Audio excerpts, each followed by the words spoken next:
conquistó nuestro corazón, aquel que es el único digno de toda alabanza y de una alabanza justa. Muchos pueden alabar a otras personas o a otras cosas, pero solo hay una alabanza justa y a quien le pertenece la alabanza, la gloria, la honra, el poder, el honor por los siglos de los siglos, y ese eres tú, ese es nuestro Dios, aquel Dios que se entregó en la cruz por nosotros, aquel Dios que entregó lo más preciado del cielo, dándonos un valor incalculable en su sangre. Y Señor, ¿quién más va a conquistar nuestro corazón de la manera en la que tú lo haces? Porque no solo en ese momento que creímos, nos acordamos y adoramos, sino también en todos los momentos, Señor, que vemos en nuestro día a día. Hoy tenemos salud, fuerzas, lucidez, estamos sanos, nuestros familiares también, y eso es gracias a ti, que tú tienes control hasta de un pelo en nuestra cabeza. Gracias, Señor Padre, porque todo está bajo tu soberanía, sobre todo tu poder, tu potencia, y porque en tu gran misericordia nos sostienes día tras día y semana tras semana. La gloria sea para ti, Señor, y pedimos tu bendición hoy, que tú nos puedas hablar y vivificar en nuestros corazones. En el nombre del Señor Jesús. Amén. Muy bien. ¿Cómo llegamos hoy? A ver si vamos calentando poco a poco motores y nos vamos rompiendo el hielo. ¿Qué tal llegas esta semana? A ver si alguien me puede contestar. Bueno, yo llego cansado, yo llego un poquito animado, yo llego un poquito enfermo. Sé que hay un par que están allí renqueantes. ¿Cómo llegas tú hoy? Tranquila. Bien, bien también. En paz, feliz. Muy bien. Cansada del trabajo y la semana. Llegamos cansados también, ha habido un viaje, nos alegramos mucho de veras. Y bueno, llegamos allí alegres, cansados, llegamos bien, llegamos tranquilos, agradecidos. Yo estoy muy de acuerdo con todo eso. Desde que estamos bien, yo estoy bien, pasando por el cansancio y también acabando por el estar tranquilo y estar también allí alegre y gozoso con el Señor. Hoy tenemos un salmo, hoy me gustaría compartir un salmo con vosotros, un salmo muy conocido, un salmo que podemos haber pasado a lo largo de nuestra etapa o de nuestra nueva vida en Cristo cuando creímos en Él, muchos años, muchas veces, y está en Salmo 27. Hoy sí puedo decir cómo llegas más o menos hoy, porque ha sido una pregunta pública. Hoy llegas cansado, llegas bien, llegas alegre, y probablemente también llegues con cierta necesidad espiritual. Todos nosotros necesitamos al Señor. Nos reunimos como iglesia y como cuerpo para buscar la bendición de la cabeza, que es Cristo. Todos nosotros necesitamos estar reunidos, congregándonos, como manda el Señor en la palabra. ¿Con qué fin? Con el fin de animarnos unos a otros, de exhortarnos, de decirnos las cosas que hay en la palabra. Es decir, animarnos a crecer, animarnos a, ¿qué necesitas, hermano? Que ore por ti. Mostrar amor, mostrar cariño, un amor que estamos llamados que es un amor fraternal. Y hoy vamos a ver eso ahí en la palabra del Señor. Hoy vamos a animarnos y vamos a exhortarnos con un salmo que para muchos es conocido, que para muchos uno puede decir, yo ya no sé qué exprimirle cada salmo. Yo la realidad es que yo creo que hasta el día que yo pase a la presencia del Señor, a cualquier versículo de cualquier capítulo, de todos los libros de la palabra, yo sé que voy a sacarle jugo en la gracia de Dios porque el Señor me va a hablar de una y otra manera. El Señor habla a través de la palabra y esa palabra llega de una multiforme a nuestra vida, de una forma multiforme. Hoy vamos a ver Salmo 27. Y el primer versículo que dice, y vamos a ver que este es un salmo de David, el domingo hablamos de David, de su actitud, de su fe, una fe loable, una fe que tiene alabanza, porque tenía un corazón para el Señor separado, era un corazón que imperiaba el temor por Jehová. Todo lo que David pensaba y hacía, lo hacía pensando en lo que Dios opinaba de esas acciones. Si es verdad que él tiene su momento de debilidad, como vimos en el Salmo 51 o en 2 de Samuel, cuando él cae en adulterio y también asesinato después con el episodio allí con Urías y Betsabé. Pero nosotros vemos allí que a pesar de eso, lo primero que él hace es arrepentirse con el Señor y tener una actitud de te he fallado a ti, con el que verdaderamente pecado es contra ti. Y vemos ahí un arrepentimiento genuino y muy notorio, porque él había fallado su relación con Dios, le había fallado a la persona más importante. Y hoy nosotros podemos pensar, ¿cuál es la persona más importante en mi vida? Yo creo que hay una respuesta contundente. Si nosotros buscamos a la luz de la palabra y queremos animarnos con la verdad, esa respuesta viene sola. Y esa respuesta es Dios. Dios debe de ser la persona más importante en nuestra vida. Y yo no quiero imponer aquí nada, quiero animar, quiero exhortar, al igual que a mí esto me exhorta a mí mismo y exhorta también a mi familia, porque hay momentos en los que uno se centra en su día a día y en su rutina y se olvida de la persona más importante que tiene por la eternidad, que es Dios, que es Cristo. Teniendo todo esto en mente, el Salmo de David y ese carácter y ese corazón para Dios, vemos que es un salmo de multitud de contrastes, de lamentación y loabilidad, de persecución pero de alabanza y de guerra pero adoración. Pues vamos a ver cómo para el salmista habían diferentes conversaciones que entabla en este pasaje. Y yo lo voy a analizar en su contexto, en el contexto de David y lo que podemos observar del pasaje, pero también voy a observarlo de una forma práctica para cada uno de nosotros. Esas son las dos vertientes en las que vamos a estudiar este pasaje. Su contexto, en el contexto de David, su vida, etcétera, pero también en nuestro contexto como hermanos que le ha llegado esta palabra de ánimo y de exhortación. Pues eso es para nosotros, una palabra de ánimo, de aprender y de exhortación. Muy bien, los primeros 6 versículos vamos a ver que David conversa consigo mismo acerca de sus privilegios. Él va a reflexionar consigo mismo, con su alma, de los privilegios que él tiene. A partir del versículo 7 hasta el 12 vamos a ver que David conversa con el Señor acerca de los problemas que él tiene y de la necesidad que él tiene. Y en los últimos 2 versículos vemos que él conversa consigo mismo acerca de la perseverancia, acerca de ser continuo una y otra vez. Eso para desgranar el pasaje de lo más contextual posible. Vamos a leer el pasaje, Salmo 27. Jehová es mi luz y mi salvación. ¿De quién temeré? Jehová es la fortaleza de mi vida, ¿de quién he de atemorizarme? Para David estaba claro, en una época de guerra, pero también en una época como hoy, de una guerra espiritual, que su fortaleza estaba en Jehová. Ahora, cuando nosotros pensamos esto y lo llevamos a nuestra vida, nosotros sabemos que nuestra fortaleza es Dios. ¿Quién es la luz de nuestra vida? ¿Quién entró a nuestra vida para quitar todas las tinieblas en las que andábamos? Jesucristo. Jesucristo es la fortaleza de nuestra vida. Jesucristo es la luz de nuestra salvación. ¿De quién he de atemorizarme? Y esto me lleva a pensar, cada uno de nosotros, ¿de quién hemos de atemorizarnos en nuestra vida? ¿Qué ha de quitarnos el sueño? ¿Qué ha de quitarnos la paz? Definitivamente nada. Cuando nosotros tenemos claro que la luz en nuestra vida y la salvación es Dios, nada de esas cosas debe de pasar. Ahora, el creyente está en una lucha constante espiritual. Claro que vienen pensamientos de debilidad, claro que vienen pensamientos de intranquilidad, claro que vienen pensamientos duros a nuestra vida, pero ahí es donde uno debe decir, Dios es mi luz y mi salvación, ¿de quién he de temer yo? Dios es la fortaleza de mi vida, ¿de quién he de atemorizarme? Verso 2 dice, cuando se juntaron contra mí los malignos, mis angustiadores y mis enemigos, para comer mis carnes, ellos tropezaron y cayeron. En la vida de David fue continuo. Él veía cómo sus enemigos caían delante de él. Él incluso veía cómo Saúl iba por él, pero nunca tuvo éxito, porque Dios no lo permitía. Ese significado ahí en ese contexto de tropezar y caer es que nunca llevaban a cabo los planes contra David. ¿Por qué? Versículo 1. Porque David sabía que su fortaleza y su salvación estaba en Dios. En nuestra vida se presentan multitud de enemigos espirituales. La palabra enseña que estamos viviendo una guerra espiritual. Nosotros hoy podemos estar viviendo tranquilamente, sosegadamente, en nuestro trabajo, en nuestra familia, etc. Pero hay una multitud de guerra espiritual y de influencia espiritual.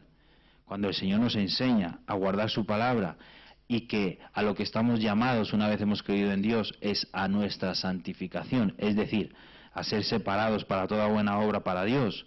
Cuando el Señor enseña eso, vemos que en el camino del creyente no hay nada fácil.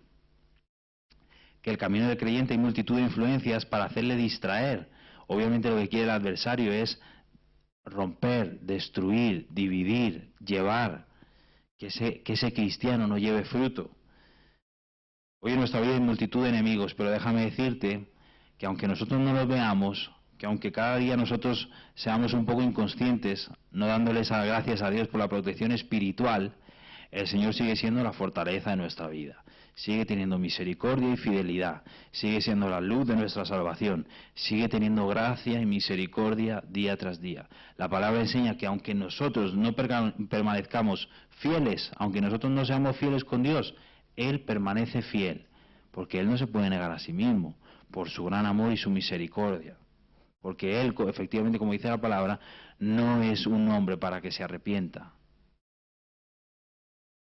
Verso 3 dice, aunque un ejército acampe contra mí, no temerá mi corazón. Aunque contra mí se levante guerra, yo estaré confiado. Este es tremendo pasaje, este es tremendo versículo. Cuando nosotros leemos los 3 primeros versos, son 3 versos de parte del Señor que independientemente de la situación en la que estemos, sea mal o sea nefasta, nos van a dar ánimo, porque estamos clamando al Señor ahí. Aunque un ejército acampe contra mí, no temerá mi corazón, y aunque contra mí se levante guerra, yo estaré confiado. Hoy hay multitud de personas que se levantan, a lo mejor décadas atrás también, pero hoy es muy frecuente, con la globalización y el Internet, escuchar que hay personas que hacen coach, que es un término en inglés, de hacer como un entrenador, y que te motivan para que tú seas una persona, como veíamos también, exhortábamos semanas atrás, fuerte mentalmente, y que tú luches por tus cestas, y entonces te dan a ti un valor incalculable que está fijado y centrado en ti como persona. Entran como filosofías agradables, palpables, como miel, pero la realidad es que como para David, como para Abraham, como para Noé, para Adán, para Jesucristo, para Pedro, para Pablo, para los creyentes de hace más de 2000 años y para nosotros, la única fortaleza se encuentra en Jesucristo. La única fortaleza y salvación es Dios. Qué bendición es poder saber que nosotros no debemos de temer, aunque un ejército, nosotros no llegamos a imaginar eso, pero imaginemos un ejército delante de nosotros. Nosotros no debemos de temer a un ejército que cape en contra de nosotros, porque nosotros sabemos que Dios nos está protegiendo. Porque nosotros debemos estar confiados en Dios. En la vida de David era continuo. Él sabía que su confianza estaba en Dios. Él salía a la guerra cada día o cada campaña sabiendo que su protección dependía totalmente de Dios. El verso 4, una cosa he demandado a Jehová, esta buscaré, que esté yo en la casa de Jehová todos los días de mi vida, para contemplar la hermosura de Jehová y para inquirir en su templo. Porque Él me esconderá en su tabernáculo, en el día del mal, me ocultará en lo reservado de su morada, sobre una roca me pondrá en lo alto. Luego levantará mi cabeza sobre mis enemigos, que me rodean, y yo sacrificaré en su tabernáculo sacrificios de júbilo. Cantaré y entonaré alabanzas a Jehová. El Señor de constante nos está protegiendo espiritualmente. Y puede ser también que nos proteja físicamente. Pero el Señor no ha cesado su obra en nosotros. Como en la vida de David, sigue escondiéndonos, nos sigue poniendo en alto. Y ahora en nuestro techo, en nuestro lado, depende la confianza nuestra en Dios. Hermano, yo creo que sinceramente nosotros debemos de confiar de todo corazón en Dios. Y esto se dice pronto porque nosotros lo tenemos claro, empieza el lunes o un jueves, pero resulta que el martes lo tengo más claro que el miércoles, y el miércoles flaqueo un poquito, y el viernes a veces llego con la batería justa, y el domingo vuelvo a recargar.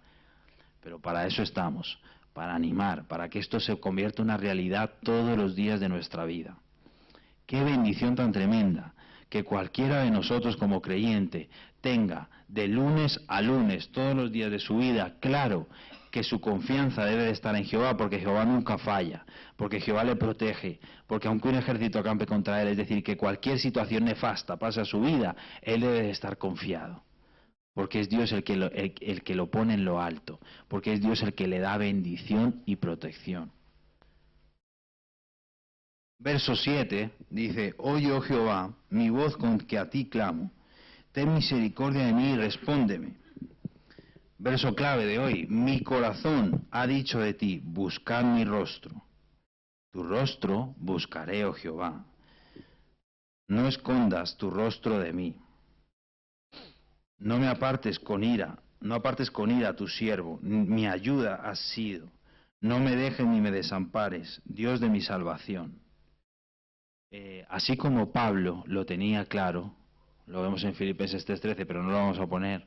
Así como Pedro lo tenía claro, y así como multitud de hermanos en la palabra lo vemos que lo tenían claro, hay una necesidad tremenda en que tú y yo, como David, busquemos la presencia de Dios.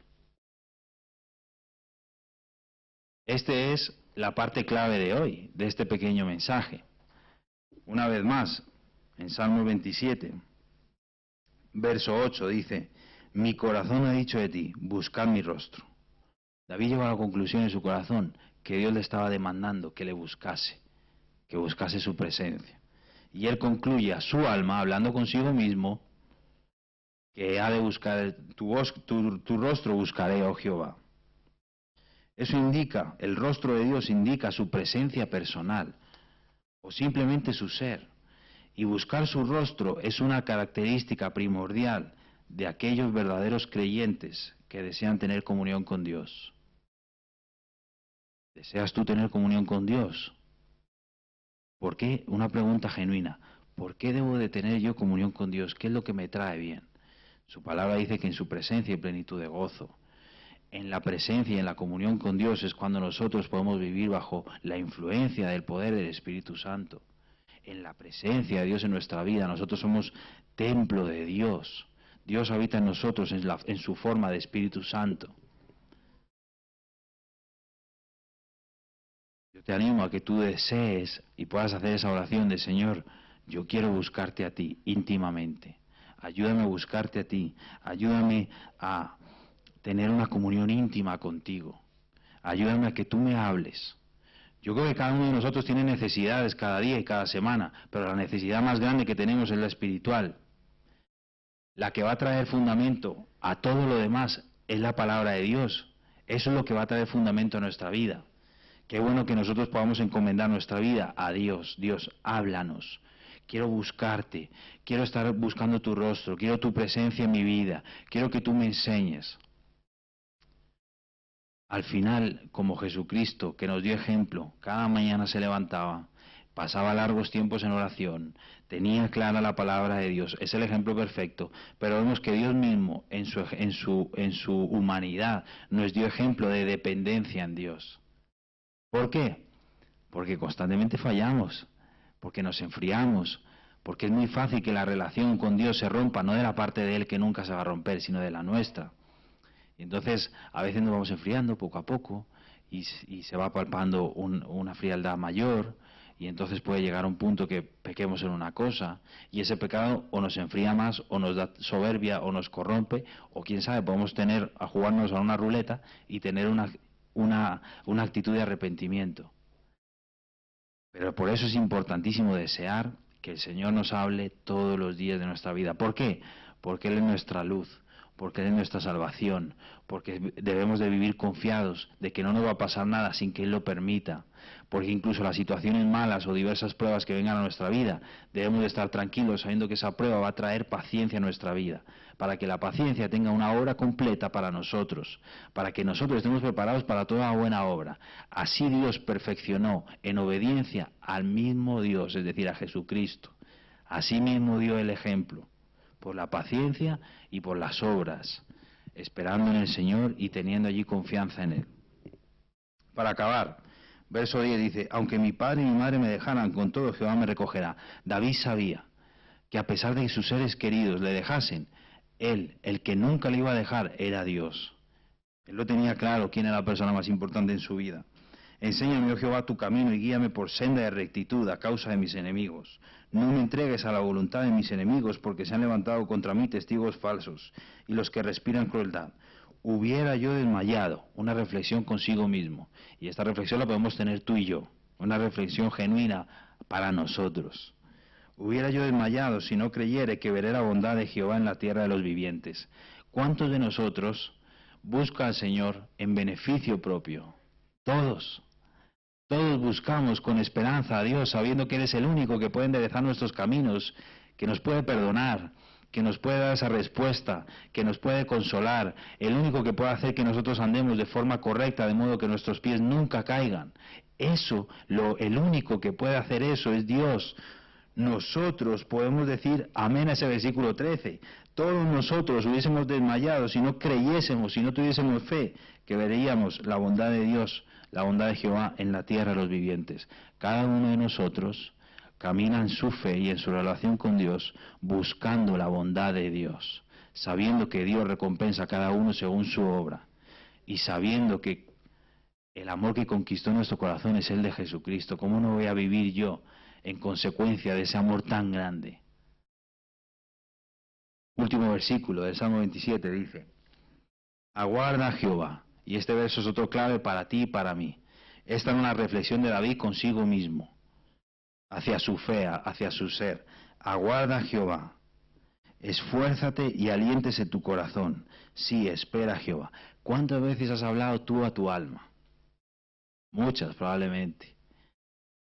Muchas veces orando digo, muchas veces, lógicamente, en la mayoría de tiempo oro a Dios, pero a veces reflexiono también delante del Señor y digo, aquí has fallado, aquí deberías de estar creciendo mucho más en el Señor. Y David tiene esa reflexión consigo mismo después de todo este salmo, y se dice a sí mismo, aguarda a Jehová, espera en Jehová, ten paciencia en Jehová, esfuérzate y aliéntese tu corazón. Una frase que el Señor repite a lo largo de la palabra: esfuérzate y sé valiente, esfuérzate y que tu corazón se aliente. Estad tranquilos, yo soy Dios, tengo potestad del cielo y en la tierra, haced mi voluntad. A lo largo de la palabra, el Señor nos enseña que debemos de vivir confiados, que la esperanza debe ser buscarle a Él porque va a traer bendición a nuestra vida. Pero que nuestro corazón, que está luchando por volver, por tener miedo, por tener tristeza, por enfriarse, debe de aguardar al Señor, debe de tener paciencia y debe de esforzarse. Sí, espera Jehová. Nuestra paciencia va a tener su obra completa. Hoy nosotros estamos esperando la venida del Señor y nosotros no sabemos cuándo va a venir, pero la palabra en todo el Nuevo Testamento nos exhorta de una y otra manera. El Señor mismo nos enseña que debemos de estar guardando su venida como aquel que ya ve el tiempo pronto, para que cuando el Señor venga nosotros no tengamos vergüenza y digamos, uy Señor, viniste muy pronto, yo tenía pensado arrepentirme más allá, o hacer un par de obras buenas para que... El tiempo es ahora, el tiempo es ahora, el tiempo es ahora de traer bendición a nuestra vida, de traer ánimo a nuestra vida, de traer esfuerzo y de saber que el único que puede hacernos estar seguros, confiados y traer bendición a nuestra vida es Dios. Así que cuidemos nuestra relación con Dios. Nico, cuida tu relación con Dios. Nico, trae esfuerzo a tu corazón y cada uno de nosotros debemos de traer lo mismo. Allí pongo mi nombre para hacer yo hablar de mí, pero tú puedes poner tu nombre, te animo a que pongas ahí tu nombre, háblate a ti, exhórtate a ti, anímate a ti. Yo debo de ser más fuerte, más esforzada, más diligente, más allí viviendo para el Señor, porque esa es mi salvación. Ese es el gran baluarte de mi vida. No yo mismo, no mis fuerzas. Cuando otros confían en carros y en caballos, nosotros tenemos memoria de nuestro Dios. Y eso es un estilo de vida, nuestra fe en Dios. Muchísimas gracias por estar ahí reunido con nosotros. Hoy vamos a tener un tiempo aquí con los hermanos de oración más distendido que otro tipo de jueves. Gracias por conectarte, estamos orando por ti también, si tú estás allí enfermo o si no has podido reunirte con nosotros. Que el Señor te bendiga, que puedas pasar un buen fin de semana y nos vemos el domingo, Dios mediante, a las 11. Que el Señor te bendiga.